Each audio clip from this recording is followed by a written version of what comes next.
O livro de Jó é um dos livros mais agressivos e indigestos de toda a Bíblia. Não é um livro fácil, não é um livro simples, é um livro que causa dificuldades apologéticas até. É um livro que, para corações que desprezam a Deus, é um argumento contra Deus. Mostra um Senhor cujo propósito principal é glorificar o próprio nome em sua criação e que não mede esforços para isso. O livro de Jó não apenas apresenta Deus enviando sofrimento para os seus filhos, mas apresenta Deus glorificando o próprio nome ao fazê-lo. Essa mensagem é uma mensagem escandalosa. E é uma mensagem escandalosa até mesmo para a igreja. Essa mensagem não é bem aceita por todos. Quando John Piper, no ano passado, publicou o livreto Coronavírus e Cristo, no primeiro semestre de 2020, no auge da pandemia, a gente pôde ler várias reações raivosas na internet. Uma me chamou muita atenção. Na época eu ainda era mais ativo no Twitter, e um cara compartilhou o livro do John Piper dizendo apenas o seguinte: o Deus dele é meu diabo. Qual o motivo? John Piper afirma no livro que Deus foi o responsável por nos enviar a pandemia, de que Deus foi quem nos enviou esse vírus, de que Deus foi quem nos colocou nessa situação, de que isso não foi simplesmente um plano maligno do diabo em porões do inferno, fora do alcance da visão de Deus, mas de que Deus, soberano, Senhor, nos colocou nessa situação de pandemia. Ricardo Gondim, o maior representante brasileiro do teísmo aberto, disse em um vídeo do canal da sua igreja que esse vírus não foi mandado por Deus, fecha aspas. Ele ainda diz que se Deus é assim, que se Deus é um Deus que envia pandemias, abre aspas, ele é um monstro, um facínora, fecha aspas. Isso não é novo. Por exemplo, em 1975, um dos maiores teólogos sistemáticos do mundo, o escocês William Barclay, ele escreveu uma autobiografia espiritual, onde ele diz o seguinte: eu acredito que dor e sofrimento nunca são vontade de Deus para seus filhos. Não posso conceber que seja vontade de Deus que alguém seja atropelado por um motorista sob a influência de bebida, ou que uma mãe jovem morra de leucemia, ou que alguém no primeiro estágio da juventude enfrente cada vez mais desamparo na asterioclerose. O livro de Jó, no entanto, está aí para nos mostrar que os homens nem sempre têm razão, de que o nosso esforço por entender Deus e de tentar justificar a existência pelos nossos próprios meios não fazem sentido. Porque nós temos um Deus que não se deixa engarrafar, um Deus que não se permite agir dentro daquilo que é fácil para a gente explicar. O livro de Jó nos mostra um Deus que para muitos é o diabo, mas que para nós que olhamos pelas lentes da fé para as circunstâncias da vida presente, nós entendemos que ele é nada mais do que o bom e soberano Senhor sobre as nossas vidas e sobre cada uma das nossas criações.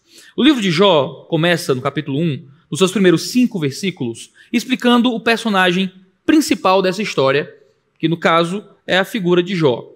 A gente começa lendo do versículo 1 até o versículo 5, dizendo: havia um homem na terra de Uz, cujo nome era Jó. Este homem era íntegro e reto, temia a Deus e se desviava do mal. Nasceram-lhe 7 filhos e 3 filhas. Tinha 7.000 ovelhas, 3.000 camelos, 500 juntas de boi e 500 jumentas. Também tinha muitíssima gente ao seu serviço, de maneira que este homem era o maior de todos os do Oriente. Os filhos dele iam às casas uns dos outros e faziam banquetes, cada um por sua vez, e mandavam convidar suas 3 irmãs, a comerem e beberem com eles. Quando se encerrava um ciclo de banquetes, Jó chamava os seus filhos e os santificava. Levantava-se de madrugada e oferecia holocaustos segundo o número de todos eles. Pois Jó já pensava assim: talvez os meus filhos tenham pecado e blasfemado contra Deus em seu coração. Jó fazia isso continuamente. A gente tem pelo menos 4 realidades sobre Jó sendo ditas aqui nessa introdução, nesse epílogo da obra. Primeiro, Jó era um homem justo. Não havia motivo pessoal para que Jó sofresse tudo aquilo que sofreu. Você deve conhecer a história de Jó, ele é um homem que passou por um período intenso de sofrimento, a gente vai ver isso ainda nesse sermão. Jó sofreu, e Jó sofreu sendo um homem justo, íntegro e reto. Em segundo lugar, Jó era um homem próspero.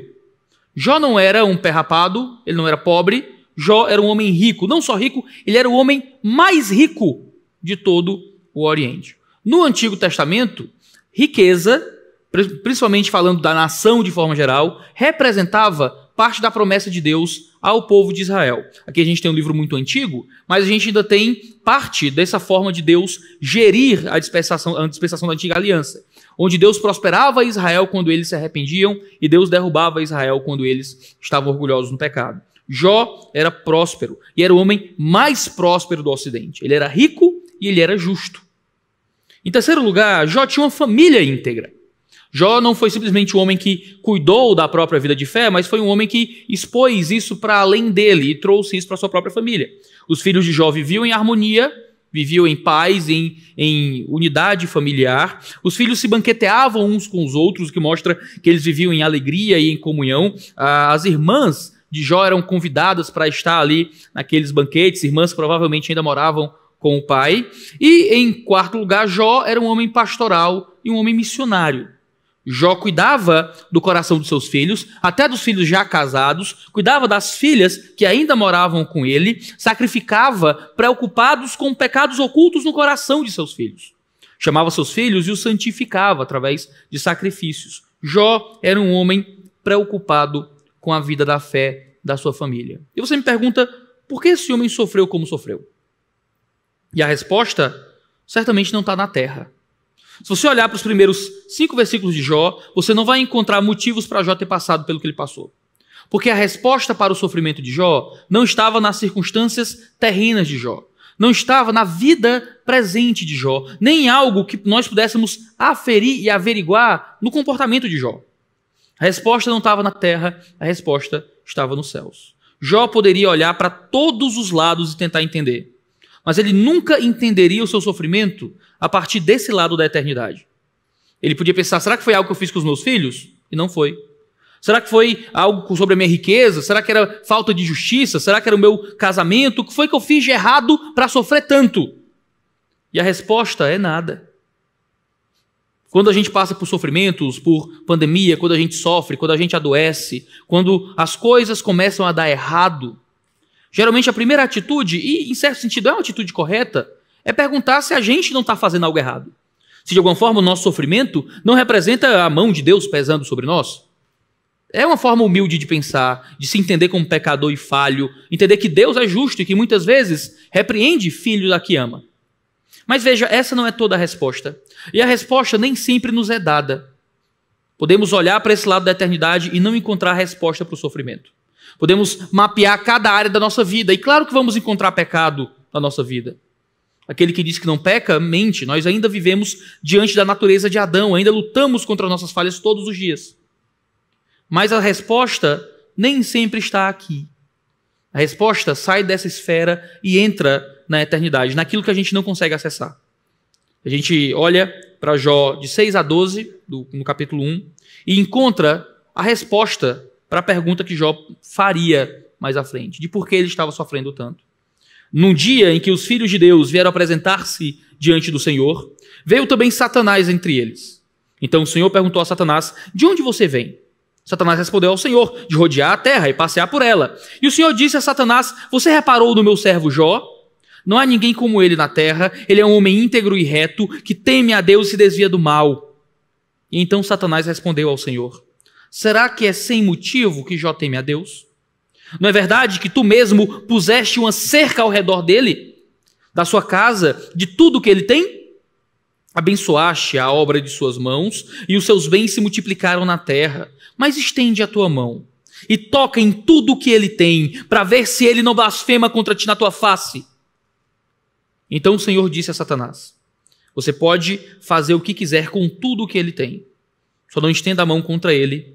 E então Satanás saiu da presença do Senhor. Aqui a gente tem um relato de quando Satanás veio se apresentar diante do Senhor. Fala de que os filhos de Deus vieram se apresentar aqui diante do Senhor e que Satanás estava entre eles, entre essas figuras angélicas que aparecem aqui. Debates angelológicos à parte, o que a gente sabe é que há figuras espirituais que vêm se apresentar diante do Senhor, então Satanás também vem. O que demonstra que há um Satanás que ainda precisa se apresentar a Deus de alguma forma. Satanás não é uma força que existe igual a Deus, que tem a mesma força e a mesma grandeza que Deus, como naquelas imagens estranhas que você encontra no final do Facebook, em que tem uma queda de braços, Jesus de um lado, Satanás do outro, não é? Como se fosse uma grande guerra cósmica de iguais. E não é. O diabo ainda é um cachorrinho na coleira do Senhor.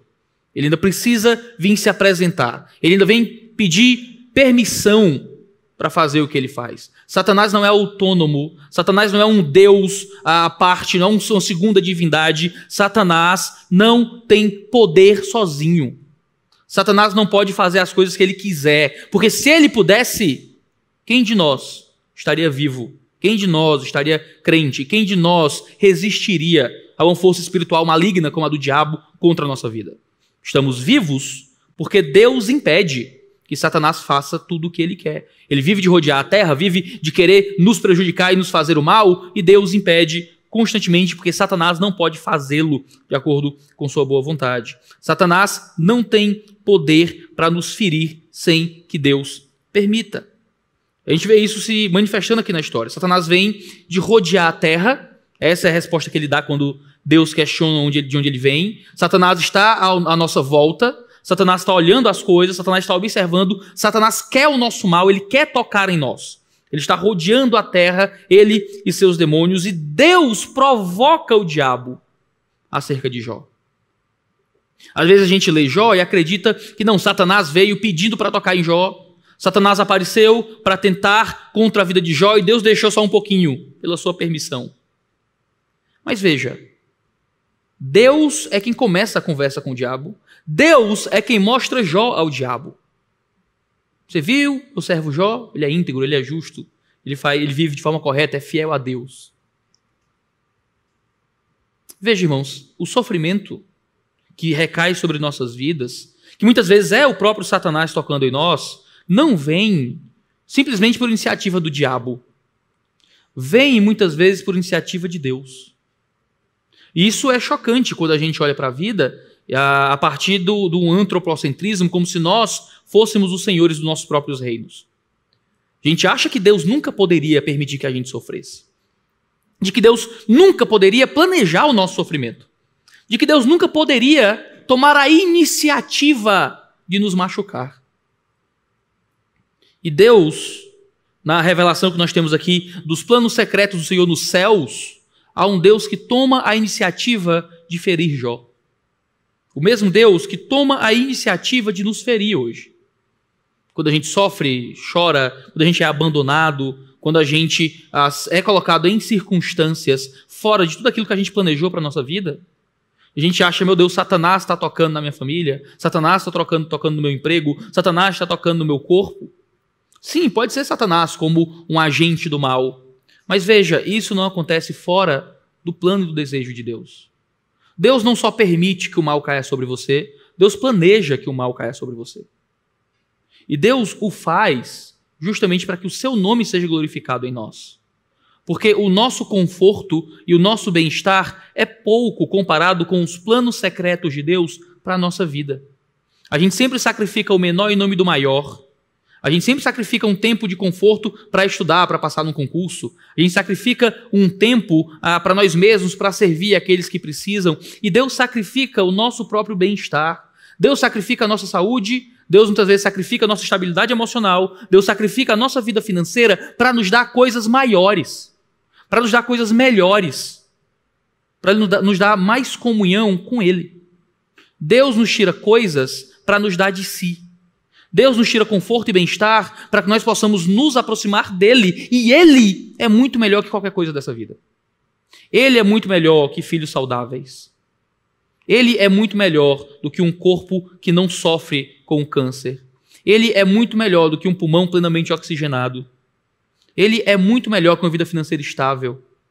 Ele é muito melhor que qualquer coisa. E Deus sacrifica na nossa vida coisas que nós valorizamos para nos dar coisas que nós precisamos muito mais do que aquilo que fomos ensinados a querer.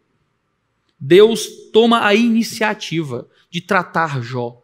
A gente vai ver ao longo do livro que Deus abençoa Jó através de tanta provação e sofrimento, porque Jó era um homem que era justo, mas que ouvia falar de Deus, e que por passar por tanta dor, Jó vê Deus face a face.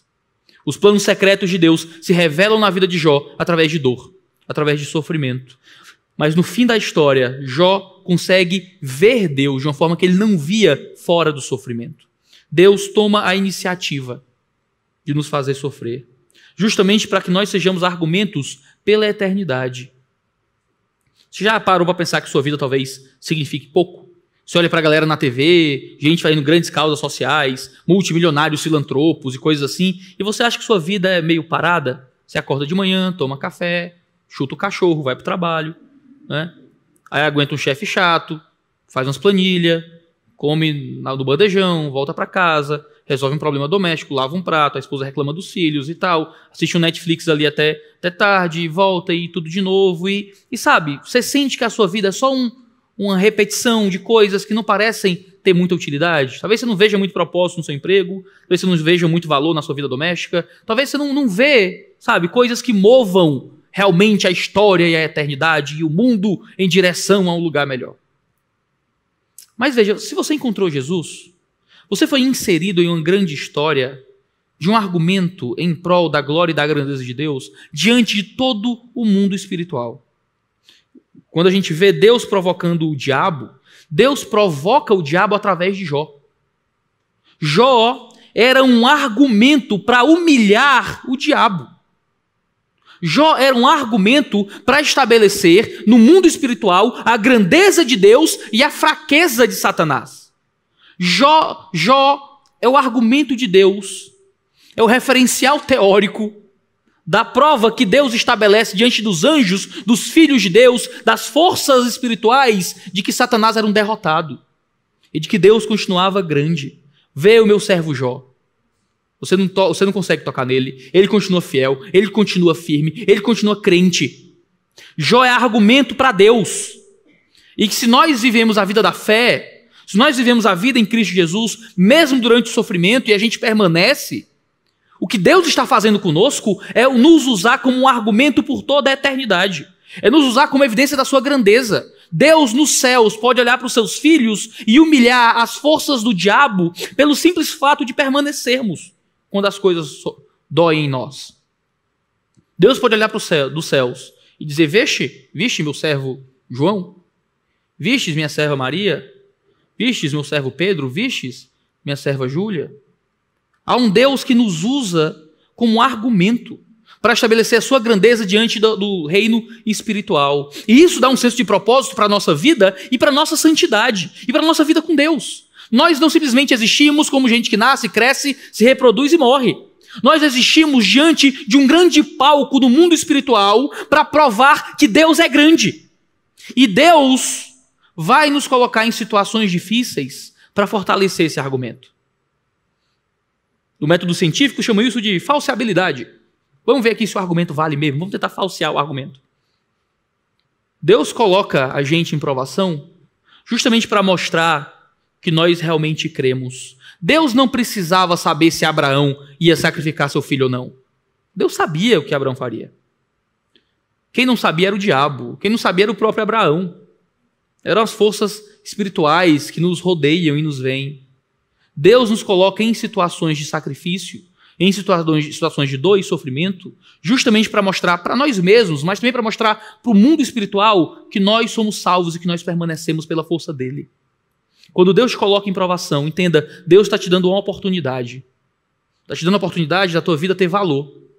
Da tua vida ter um valor espiritual, da tua vida ter um valor eterno para além das circunstâncias daqui.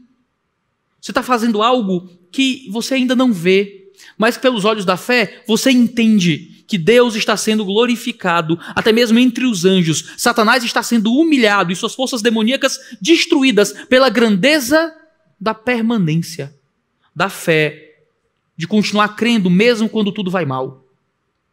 É um Deus que dá valor e propósito para a nossa vida. Humilhamos o diabo e honramos a Deus diante de todo o mundo espiritual ao permanecermos na fé durante o sofrimento.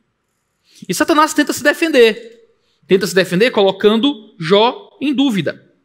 Ele diz que a fé de Jó era falsa porque era uma fé meramente circunstancial. Claro, é fácil ser fiel se você é o homem mais rico do mundo. Difícil é ser fiel de ônibus, de carro é fácil. Difícil é ser fiel à pobreza, na favela, no hotel de luxo, aí tudo bem. Aí até eu sou. Deus ouve Satanás acusar Jó. Até o termo que é usado para apresentar o diabo ali, no hebraico é Ra-Satana, é o acusador, né, fala muito sobre o próprio livro de Jó. Deus está conseguindo glória para o seu nome através da nossa perseverança no sofrimento, justamente a mostrar que as acusações do diabo não se justificam. Porque nenhuma acusação mais há para aqueles que estão em Cristo Jesus. Ele tenta nos acusar diante de Deus e ele não consegue. Porque não existem argumentos contra aqueles que estão debaixo da atuação da graça. Quando permanecemos fiéis debaixo do sangue daquele que impede as acusações do diabo, mais uma vez, nós humilhamos as forças dos inimigos espirituais. Nós, mais uma vez, vencemos a influência do mundo e do príncipe da Pérsia. E nós nos submetemos, mais uma vez, àquele que está conquistando glória para o seu nome. E Satanás, então, recebe de Deus permissão para tocar em Jó. Satanás nem pediu isso. Satanás não pediu para tocar em Jó. Deus ofereceu Jó a Satanás. Deus ofereceu. E deu a Satanás a oportunidade de fazer o que ele quisesse em Jó, menos tocar no seu corpo. Veja, essa é uma mensagem escandalosa. Nós temos a verdade no livro de Jó. E, desculpa, eu vou dizer isso com muita clareza. Você não merece meias palavras. E você escute isso com a força que isso realmente tem. Quando Satanás trabalha, Deus trabalha. Quando Satanás trabalha, Deus trabalha.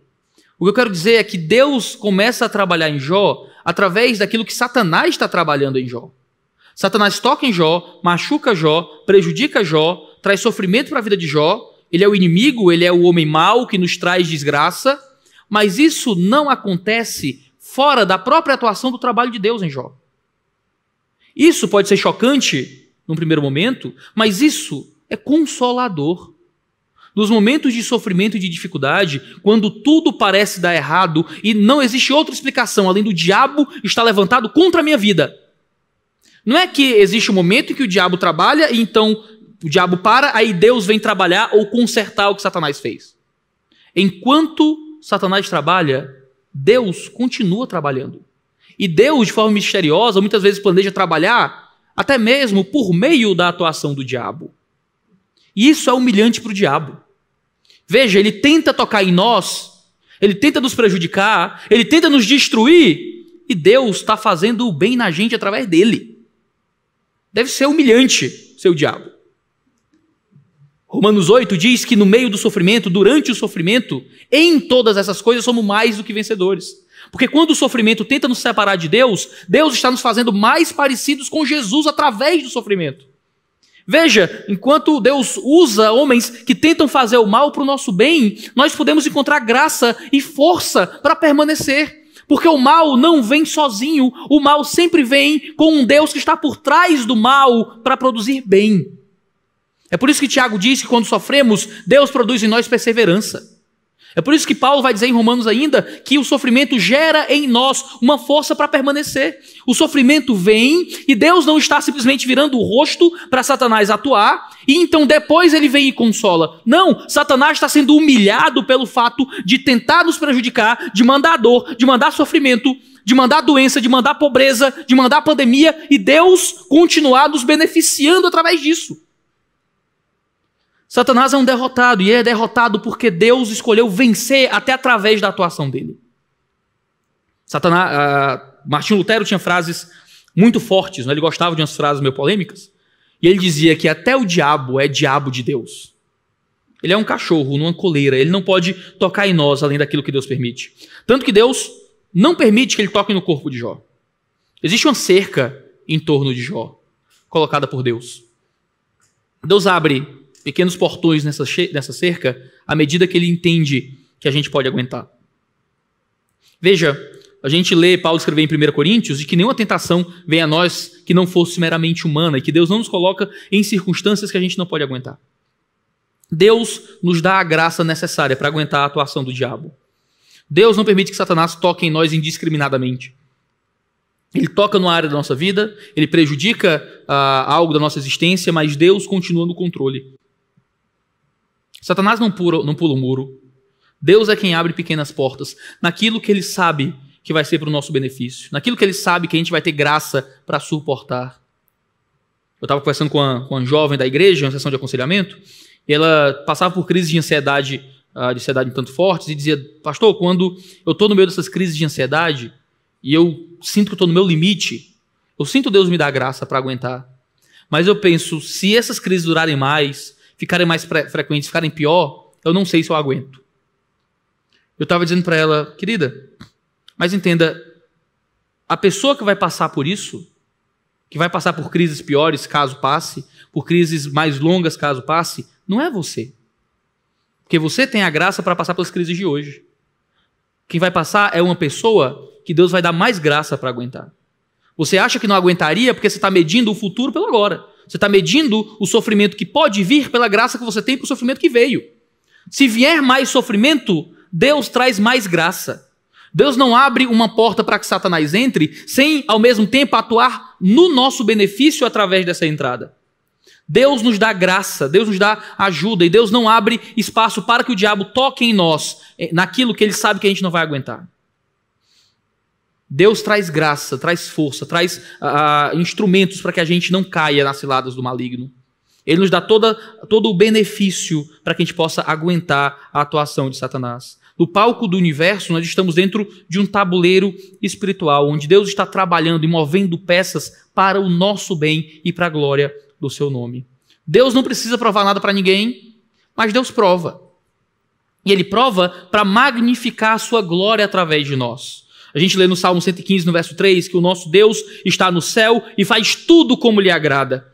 Em Daniel 4:35, lemos que todos os moradores da terra são considerados como nada. O Altíssimo faz o que quer com o exército do céu e com os moradores da terra. Não há quem possa deter a sua mão, nem questionar o que ele faz. Deus é soberano, Ele é grande, Ele é eterno, Ele permite que o mal nos toque, Ele planeja que o mal nos toque e Ele nos dá graça para passar por isso. E Ele nos beneficia através de passar por isso. E Ele impede a atuação do diabo em áreas em que Ele ainda não deu graça para que a gente passe por elas. Isso significa que eu posso não fazer a menor ideia de qual é a sua circunstância de sofrimento. Eu posso não fazer ideia. Você pode estar passando por coisas inimagináveis para mim. Mas com certeza eu tenho. Se você está firme em Jesus, Ele está te dando graça para passar por isso. Ele está te dando força para aguentar isso. Ele está te dando uma estrutura para que coisas que eu talvez não aguentasse, você aguente. Porque a graça que Ele te deu é uma graça específica para passar por essa dificuldade. Deus dá graça para a criança de 8 anos com ossos de vidro. Deus dá graça para a família que perdeu pai e mãe por causa da pandemia. Deus dá graça para aquele que faliu de novo e que não sabe como vai sustentar a sua família.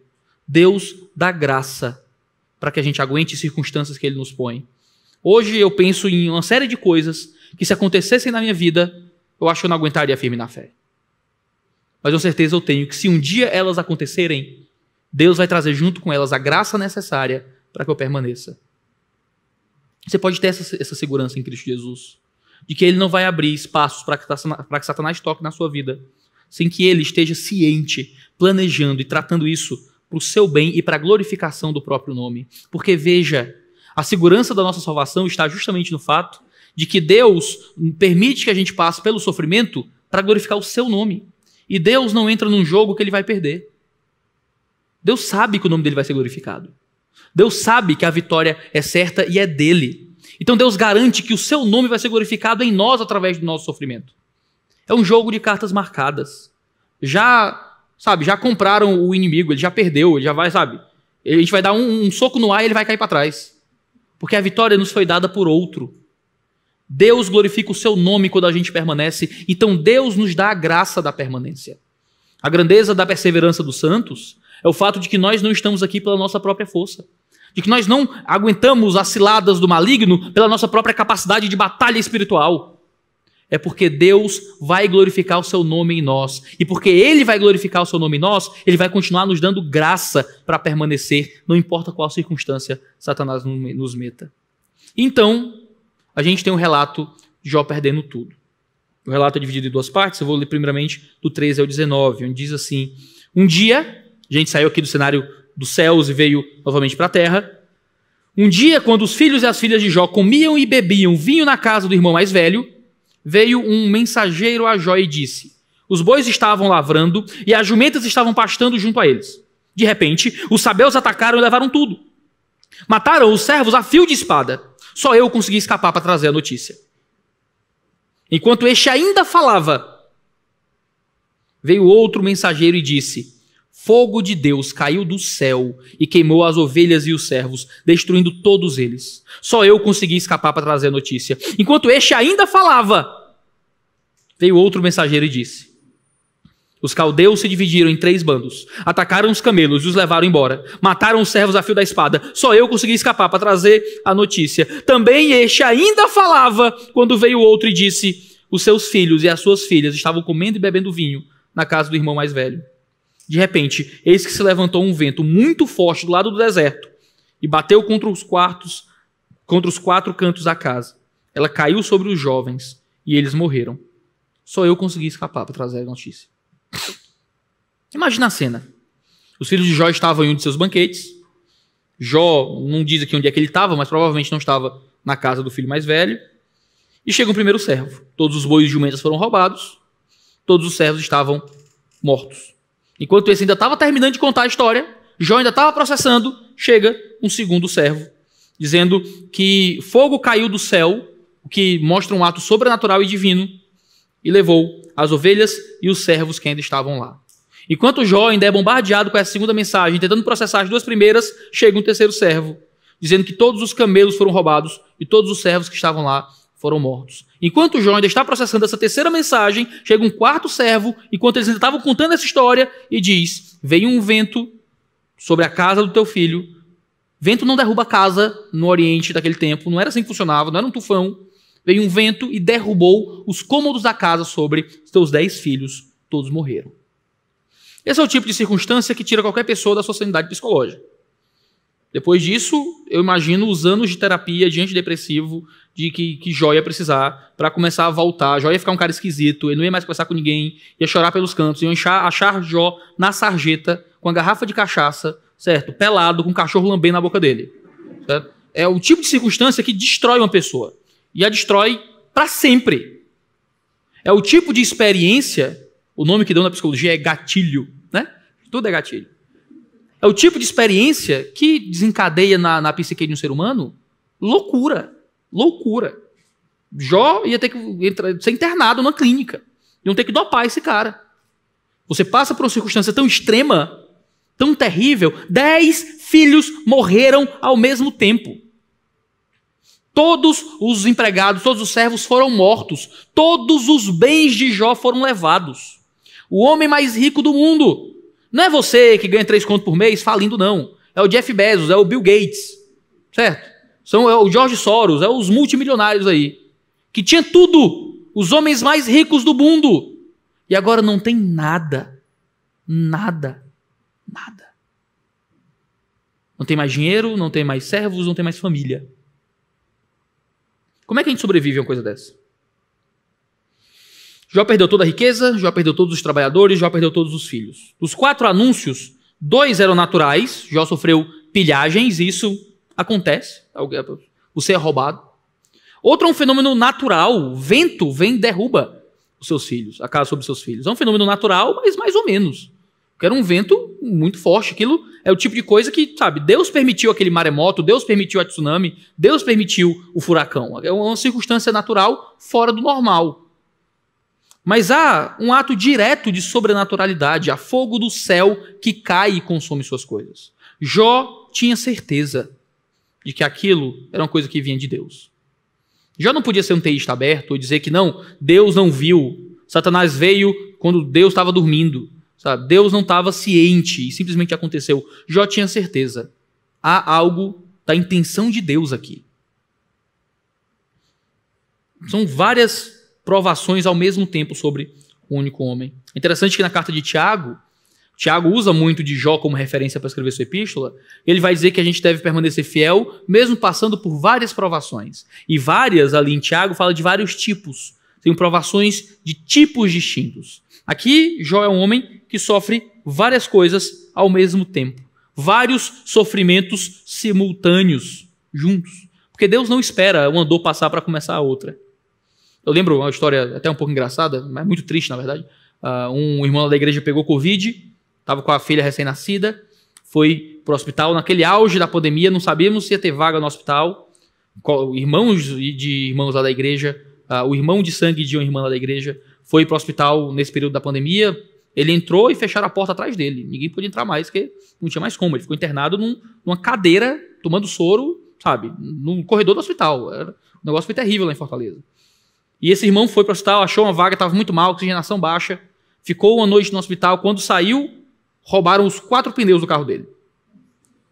Aí lá foi procurar a gente para ajudar e tal. E a gente ficava conversando, não dá para esperar passar uma para começar a outra, né? Não tem como esperar eu ficar bom, eu conseguir respirar para resolver o meu carro roubar, né? E muitas vezes o que Deus faz com a gente é nos colocar em desgraças simultâneas. Sofrimento após sofrimento, após sofrimento. E às vezes parece impossível passar por isso. Parece impossível quando a gente não se recuperou ainda de um baque para começar a lidar com outro. Às vezes as coisas desmoronam todas de uma vez. Você perde o emprego enquanto o casamento vai mal, enquanto os filhos estão querendo entrar, sei lá, nas drogas e a saúde pega e parece que tudo vem de uma vez só. É justamente para nos lembrar que só perseveramos porque há um Deus que nos persevera. Jó não peca nisso tudo. Jó aguenta. Jó permanece. Jó permanece em uma circunstância aparentemente impossível. A gente lê o verso 20 e o verso 22. Então Jó se levantou, rasgou o seu manto, rapou a cabeça, prostrou-se em terra e adorou. E disse: nu saí do ventre de minha mãe e nu voltarei. O Senhor deu e o Senhor o tomou. Bendito seja o nome do Senhor. Em tudo isso, Jó não pecou, nem atribuiu falta alguma a Deus. O mesmo Jó que sacrificava com medo que seus filhos não blasfemassem no coração, não blasfema no sofrimento. Jó permanece firme na provação porque ele colhe os frutos da fé que ele exerceu durante a bonança. Jó já era fiel quando tudo ia bem. Jó permaneceu fiel quando as coisas vão mal. Uma das formas da gente permanecer fiéis durante o sofrimento é que a gente continue e exerça fidelidade enquanto as coisas estão bem. Em calmaria, enquanto você está com o seu pulmão 100% oxigenado, quando as coisas vão bem, quando a empresa está direitinho, o casamento está em paz, é hora de exercer a fé, de ter culto doméstico regular em casa, de lutar contra o pecado, de pregar a palavra para os filhos, de ser fiel na vida de igreja. Porque é quando as coisas vão mal que aí chega a hora dos fortes serem fortes. Essa é uma frase que me tocou muito. O pai de um colega de escola, o colega pregava o evangelho junto comigo na escola, e o pai dele teve câncer de estômago. Ele chamou a família para conversar e disse: a gente ouve muito sobre sofrimento na igreja. E a gente nunca passou por nada de verdade. Agora chegou a hora dos fortes serem fortes. Deus nos ensina muito na igreja. A gente ouve um monte de coisa sobre permanência, sobre perseverança. E às vezes parece normal, eu só estou vivendo a minha vida. Mas há horas que Deus espera que os fortes sejam fortes. Há horas que Deus vai fazer com que a gente coloque em prática, no período de provação, aquilo que a gente ouviu, exercitou, orou e lembrou na bonança. Jó não entendia o motivo daquele sofrimento. Jó não sabia por que ele estava sofrendo. Jó não tinha o livro de Jó para ler. Não tinha spoiler do final. Simplesmente as coisas deram errado. Ele simplesmente perdeu tudo. Ele não entendia, ele não sabia e ele permanece. Deus nem sempre vai trazer o sofrimento junto com a carta, explicando os motivos da aprovação. A gente não vai ter o livro de Pedro para a gente abrir e ler. Não tem o livro de Karine. Não tem o livro de Lucas para você abrir e entender por que Deus fez as coisas que ele fez. Por que Deus entregou o que ele entregou. Por que Deus deu o que ele deu. A gente não tem a carta, o que a gente tem é a fé. De saber que existem realidades espirituais das quais a gente não acessa, as quais a gente não acessa. Há planos da parte de Deus que a gente não vê, então a gente confia, fé é isso. Fé é entender que eu não sei porque eu estou sofrendo, eu só sei que Deus é bom. Eu não sei porque isso aconteceu, eu sei que Deus está no controle. Eu não sei porque eu adoeci, eu não sei porque eu fali, eu não sei porque eu perdi tudo, sei que Deus está aí. Eu não sei porque que eu não consigo me livrar desse sentimento de angústia que me impede de sair da cama todo dia, mas eu sei que Deus é bom e que Deus me ajuda no meio disso tudo. A gente não sabe, mas a nossa permanência não depende de saber. Depende de crer. Depende de confiar. Depende de sabermos que Ele é bom, é justo e é galardoador daqueles que o buscam. Fé é certeza de coisas que a gente não vê. É a prova de coisas que não estão diante de nós. A gente permanece. Qualquer um de nós pode passar por problemas, por sofrimentos cujos motivos parecem inexistentes. Mas a gente sabe que há um Deus diante de nós que nos ajuda em tudo e que permanece. Jó disse que saiu nu do ventre da mãe. Saiu nu do ventre da mãe, que nu vai voltar. Jó entendia que essa vida era só um estado intermediário entre a sua real condição de nudez. Jó não blasfema contra Deus, porque Jó entende que essa vida é muito pouco, de que essa vida é só um por enquanto, que essa vida é um parêntese. Eu nasci pelado, eu nasci nu, eu nasci chorando, eu nasci sem falar um idioma, sem saber andar para frente. Eu nasci sem saber ficar de pé. E Deus me deu coisas, eu tenho uma roupa, eu tenho um idioma, eu tenho uma família, eu tenho bens. Mas haverá um tempo em que tudo isso vai passar de novo. E eu vou morrer e eu não vou saber mais falar, eu não vou poder mais me levantar, não vou poder levar nada meu comigo, não vou poder botar a senha num banco para sacar dinheiro, acabou. Essa vida é um estado intermediário entre a nossa real condição de não ter nada. Então, se a gente perder algumas coisas nessa vida, no fim das contas, o que é que a gente está perdendo de verdade? Se isso é só um por enquanto. Se isso é só um agora. Se, na verdade, ser rico nessa vida é tipo ser rico no banco imobiliário. É só durante o jogo e acabou, e passa, e já foi.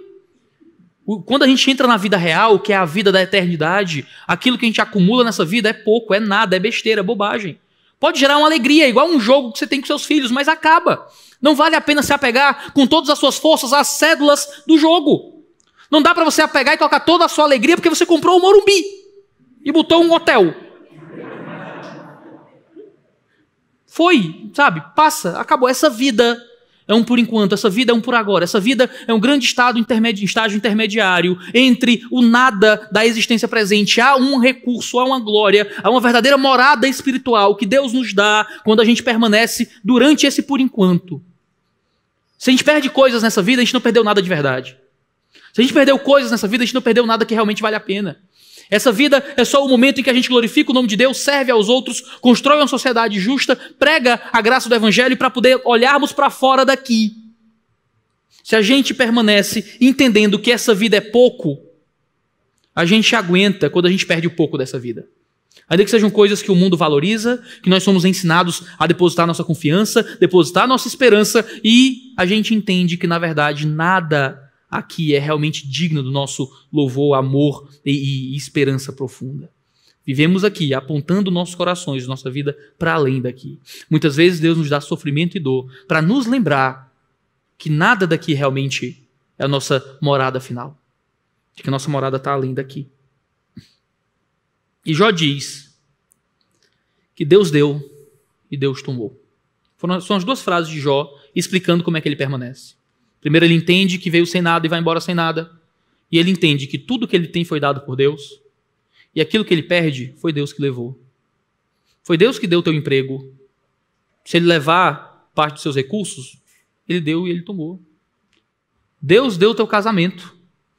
Se Deus desejar que ele acabe cedo demais através de uma doença incurável, é Deus que toma. Foi Deus que deu o teu filho. Se o desejo de Deus for tomar a audição dele, é o plano dele. A gente glorifica ao Senhor por aquilo que ele deu. A gente encontra graça e misericórdia no que ele entregou. E naquilo que ele deseja levar, a gente continua firme e fiel, entendendo que ele sabe o que ele está fazendo. De que ele nos dá sofrimentos e dificuldades para nos dar coisas muito maiores e muito melhores, que é uma comunhão mais profunda com ele, que é uma esperança firme para além dessa vida. E que nele a gente permanece, confiando na bondade, confiando na graça, confiando na esperança que nos é dada através do sacrifício em Cristo Jesus. Jó chorou, Jó lamentou, Jó sofreu, Mas Jó não blasfemou. Jó não pecou. Veja, nós podemos sofrer no sofrimento. Você pode chorar em situações difíceis. Más notícias pode fazer você abraçar o seu marido e chorar. Faz você abraçar sua esposa e lamentar. Momentos difíceis fazem você ter que se esconder no banho e do carro e onde quer que seja para derramar a dor e o sofrimento e a tristeza. Você pode ficar triste no sofrimento. Mas veja, a tristeza não é desculpa para o abandono das certezas da fé. Quando alguém passa por provações, às vezes tudo o que a gente quer é que a pessoa pare de sofrer. E a verdade é que Deus, muitas vezes, permite que a gente sofra para que no sofrimento a gente encontre Deus. A gente encontre o Senhor. A gente tem uma comunidade, como sociedade humana, muito terapêutica hoje em dia, em que toda dor precisa ser mitigada imediatamente. Então você não pode ter uma insônia, já tem que tomar um remédio, você não pode ter uma tristeza, já vai tomar um antidepressivo, você não pode ter um momento de tédio que você já vai abrir o seu celular, sua rede social, seu Netflix. A gente está o tempo inteiro tentando nos bombardear com qualquer coisa que nos tire o incômodo. Mas Deus, muitas vezes, deseja nos ensinar através do incômodo. Tem que deixar doer. Às vezes tem que deixar sangrar. Porque é ali que Deus está tratando a gente. É ali que Deus está nos aproximando dele. É ali que a gente está recebendo das graças do Senhor. Salmo 63, verso 3 diz: porque a tua graça é melhor do que a vida e os meus lábios te louvam. E quando nós entendemos que a graça de Deus é melhor que qualquer coisa dessa vida, é que a gente consegue louvar no meio de sofrimentos tão profundos. Deixa eu concluir esse momento com algumas aplicações. Deus coloca os seus filhos em sofrimento. Deus não está preocupado simplesmente com o seu bem-estar. Deus promete o bem-estar eterno nele. Mas nessa vida de por enquanto, Deus coloca seus filhos em sofrimento e em provação. Não ache que o cuidado de Deus sobre sua vida significa que Deus quer que você viva a sua melhor vida agora. E que Deus quer te fazer feliz, que Deus quer te fazer rico, que Deus quer te fazer saudável. Não, querido, Deus quer te fazer justo. Deus quer te fazer próximo dele. Deus quer te fazer um argumento para todo o mundo espiritual e por toda a eternidade de que Deus é bom e poderoso através da tua vida. Deus põe seus filhos em sofrimento. Deus colocou seu próprio filho em sofrimento. Deus colocou Jesus para sofrer também. E se nós adoramos um Deus que sofreu, quem nós somos para acharmos que nós podemos viver longe do sofrimento? Veja, a nossa religião adora um Senhor que foi torturado, humilhado, assassinado. Como nós achamos que podemos ser diferentes? Nós não adoramos um líder militar. Nós não adoramos alguém que passou sobrevoando sobre essa vida e matou seus inimigos. Nós adoramos alguém que escolheu morrer com coroa de espinhos, com cravos nas mãos, com o lado ferido. Como nós podemos achar que o modo como Deus vai nos tratar vai ser muito melhor do que o modo como ele tratou Cristo Jesus, que era o seu filho? Deus nos coloca em sofrimento, porque o próprio Deus colocou seu filho em sofrimento. E veja, em seu filho ele se colocou em sofrimento. Nós não adoramos um Deus distante, um Deus que está longe, um Deus que não se importa e que quer nos torturar. Nós adoramos um Deus que em Cristo Jesus sofreu por nós, que também levou sobre ele próprio as chagas do nosso pecado. Deus não está longe nos céus rindo das nossas dificuldades, não. Deus se colocou em nossas dificuldades em Cristo Jesus. E ele pode nos colocar na dificuldade porque antes disso ele se colocou na nossa dificuldade. E mais, ele se coloca através do Espírito Santo nas nossas dificuldades presentes. É isso que Paulo diz em Romanos capítulo 8, quando fala que o Espírito Santo geme orando por nós nas nossas dores. Em Romanos 8, há um gemido da criação, a terra geme, e a ideia ali é sofrimento. Há um gemido dos eleitos, esperando a revelação do Filho de Deus, o gemido ali também é sofrimento. E diz que o Espírito Santo geme também, e geme orando por nós com gemidos inexprimíveis. O contexto é de sofrimento. E Paulo vai desenvolver a ideia de sofrimento em Romanos 8, ou seja, Paulo está dizendo para a gente que quando Deus nos coloca no sofrimento, Deus se coloca conosco no sofrimento. De que Deus não é um sádico nos céus, ignorando as nossas questões emocionais e físicas, nos colocando em dores ao bel prazer. Há um Deus que nunca te coloca na dor sem se colocar contigo na dor. Há um Deus que chora contigo. Há um Deus que sente o que você sente, que escolheu o grande Criador, o grande impassível, o grande Senhor, o grande Deus eterno, escolhe gemer na tua dor. Escolhe sofrer com o teu sofrimento. Tudo aquilo que você sente, que você queria que os outros sentissem e você não consegue fazer, aquela dor, aquela angústia, aquela dificuldade, aquele sofrimento que você conta para os outros e parece que você nunca contou bastante, porque parece que você não conseguiu gerar no outro a dor que você queria que ele sentisse também. Há um Deus eterno e gracioso que sente contigo todo dia cada uma das tuas dores. Há um Deus que sentou com Jó naquele monturo. Há um Deus que raspou as próprias feridas com caco de telha, como Jó raspou. Há um Deus que senta do nosso lado em cada uma das nossas provações. Isso é maravilhoso. Porque Ele é Deus. Porque Ele é grande, porque Ele é justo, porque Ele está acima de tudo, Ele é o Criador. Ele fez tudo pelo poder de sua voz. E Ele escolhe, através da atuação do seu Espírito, sentar conosco em cada uma das nossas provações. E a gente pode crer com confiança. A gente pode crer com confiança que quando Ele faz isso conosco, Ele não está fazendo nada além de operar em nós aquilo que Ele opera através de Cristo Jesus e em Cristo Jesus e para Cristo Jesus. A gente olha para a história de Jó. Mas Jesus era muito mais justo que Jó. Muito mais íntegro que Jó. Satanás atacou Jesus com muito mais força do que atacou a Jó. Jesus sofreu muito mais do que Jó sofreu. E ainda assim, há um Jesus que foi fiel até o fim. Você ouve tudo isso, talvez você lembre de momentos na sua vida em que você não teve a mesma fé que Jó. Você lembra de momentos da sua vida em que talvez você tenha ouvido e visto a aprovação e talvez tenha sucumbido. Mas veja, nós não somos aceitos pela nossa capacidade de permanecer. Nós somos aceitos pela capacidade daquele que permaneceu. De Cristo Jesus, que levou sobre si cada uma das nossas fraquezas e pecados, cada uma das nossas angústias, cada uma das nossas falhas, cada um dos nossos medos. E que permanecendo de uma forma que Jó nunca permaneceu. E que sendo perfeito de uma forma que Jó nunca foi. Abre para nós um caminho ao Pai, para que aqueles que são tão falhos e pecadores como Jó possam ser aceitos por Deus de forma perfeita. Quando o sofrimento vem, olha para aquele que sofreu, e que sofreu muito mais do que nós podemos sofrer nessa vida. Lembra da permanência de Jesus e não se esqueça de que há um Jesus que permanece em nós durante o sofrimento. É por isso que oraremos a Deus e agradeceremos pela sua bondade e a sua graça num momento como esse. Vamos agradecer. Senhor Deus, obrigado, porque a tua palavra é a verdade e ela nos guia nos momentos de dificuldade. Em tempos de pandemia global, em tempos de dificuldades pessoais, em tempos de sofrimentos familiares, sabemos que há um Deus que continua com a gente. Sabemos que há um Deus que permanece conosco. Sabemos que há um Deus que não erra, um Deus que não falha e um Deus que não intenta o nosso mal. Sim, o Senhor é o Deus que nos coloca em circunstâncias difíceis, mas sabemos que tudo o que o Senhor faz é para o nosso bem. Não temos, desse lado da eternidade, explicações para muitas dores, não temos justificativas para aquilo que a gente passa, mas temos a revelação da palavra. Jó não tinha o livro de Jó, mas nós temos toda a Escritura nos revelando a realidade que será quando o Senhor mostrar todas as coisas. Então toda lágrima vai ser limpa. Então todo sofrimento vai ser deixado para trás. E Cristo brilhará e reinará conosco para sempre. Ansiamos, Deus, para aquele tempo onde não haverá mais dor, onde não haverá mais sofrimento, onde não haverá mais doença, onde tudo vai ficar para trás. Onde os cegos vão ver, onde os aleijados vão andar, onde os tristes encontrarão felicidade, onde os surdos vão ouvir a palavra de Deus direto da boca do próprio Senhor. Que o Senhor nos dê força, então, Deus, para permanecer durante as provações. Se nós oramos, no Santíssimo nome de Jesus. Amém.